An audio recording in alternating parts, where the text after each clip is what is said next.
All right, so for the technology for assessment that I've chosen to review is Kahoot, which is a game-based learning environment for students to review for tests or maybe study for a quiz. There's a lot of different ways that you can use it, which I'll talk through some of the pros and the cons of using Kahoot as a way to assess students. So first, what is Kahoot? Kahoot is a timed interactive assessment tool, and it's game-based, so it makes it a little bit more interesting for students. It's a free website that anybody can use to make a Kahoot, and easy access for students to use in the classroom and for teachers to establish as well. So why choose Kahoot? Well, there's a lot of good things about Kahoot, including the fact that it's game-based. There's instant learner feedback for the teacher. It can be used formatively or summatively. It's teacher-designed, and it's collaborative, and there's also a way that you can use it as a student extension project, which I'll get into in a little bit. So, first thing about Kahoot is that it's game-based, as I've mentioned, and a lot of the trends in education talk about how important it is to incorporate games into your learning, because play makes things more fun, because students get into it, there's competition, and all of these great things that happen when students are in a gaming environment. So first of all, it's interactive. What happens is on the screen, this pops up as a question, and on a student's cell phone, they see these 4 options. So it can be timed, depending on how long you think is appropriate for a question, which we'll get into when we get to the teacher design aspect. And then students get to pick their answer that they feel is most correct. It's also competitive. Students get a certain number of points, called Kahoots, for answering it not only correctly, but also for how quickly they can answer. And then at the end of each question, a scoreboard pops up, and it gives you the top 5 students in any given session. Along with this, there's instant learner feedback. So students know right away if they got the question correct or incorrect. It will tell them on their screen how many Kahoots they got, or how many points they got, and then it also tells them their current position within the class. Then, once everybody has locked in their answer, this right here will show how many people got it correct. Now this was just a sample, so I was the only one playing Kahoot. I was the only one that got it, and luckily got it correct. But students can see, maybe they answered incorrectly, but 5 other classmates answered in the same incorrect way. Just help students to see their own answer and kind of how they're comparing to their classmates around them. There's also feedback for the teacher. So once the game is totally over, students see their final Kahoots there for them. And the teacher then has the option to download the results. And in that downloaded Excel sheet, it tells each student their name, which questions they got correct, which ones they got incorrect. There's also a way at the end where students give their feedback to the teacher. So they get to say if they liked the game, if they didn't like the game, and teachers see all of those results as well from each student. It can be used as a formative or a summative assessment. You could use it for a review before a chapter quiz or a test. You could use it as a pretest, see how much students already know about, about proving lines parallel before you ever even start playing it. You can use it as a guide for differentiation. So maybe after that pretest, you see certain students are at a certain level and others are a little bit ahead or a little bit behind, and you can use it as a starting point for differentiating your lessons. And it can also be used as a summative assessment, although I somewhat warn against this because of the time aspect. I try really hard when we play this in class to remind students that it's not so much about getting the fast answer, it's about getting the correct answer, and it's a constant learning process for them. So some of them just want to be the first one to lock in, even if they're incorrect. And I try to really stress that the purpose of it is to review, and so they should review themselves, and they should care about getting the right answer, not necessarily in a quick time. But sometimes that timing thing puts a little pressure on them, and so using it as a summative assessment can be a little bit more difficult. Kahoot is teacher designed, so it's really easy to navigate. Teachers come in, they create a new Kahoot, and there's all these basic features for how to create a question. This is a little bit more detailed. Type in your question, and then you can insert an image or you can insert a video clip to go with it, and then you have up to 4 selected response choices that you can put in, and then you mark which one is correct, or maybe there's multiple ones that you would accept as correct. And then you can go through and you can see an example of what it looks like by previewing the game itself. It's also really easy to use in class. So what happens is students go to kahoot.it and they type in this pin either to a cell phone or to a Chromebook, computer, any sort of device that they have that accesses the internet. They type in their name, and then on this main screen right here, teachers see all of the students that are registered. And as soon as everybody is in, you just start the Kahoot, and it goes right there. There's no need for students to have an official Kahoot account. Teachers have to have one just to make their Kahoots, but totally free and super easy to use. Kahoot is also collaborative.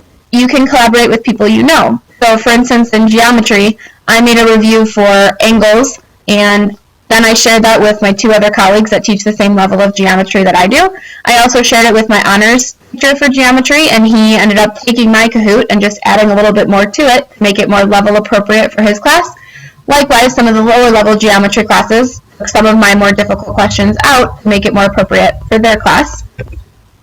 You can also collaborate with people that you don't know. So Kahoot has a big search base that you can search for a title, you can search for a topic, and you can see if other teachers have made a Kahoot that would fit your content. There are currently, it looks like 2,678,000 public Kahoots. So as soon as you make one, you can share it publicly, and then people can search for that topic, and they can use yours, or they can use yours as a base to, again, tweak it for different levels. A really great thing about Kahoot that I used in my classroom this year was the student extension piece, where we actually had our students create a Kahoot as a way to check their summative understanding of a unit. So they had to, in this case, I've got 2 of them sampled here. Unit 5 was solving trig equations, and Unit 8 was polynomials. But what they had to do is they had to really think through that selected response concept and understand, okay, if I'm formulating this question, how do I need to put in these other 3 answers?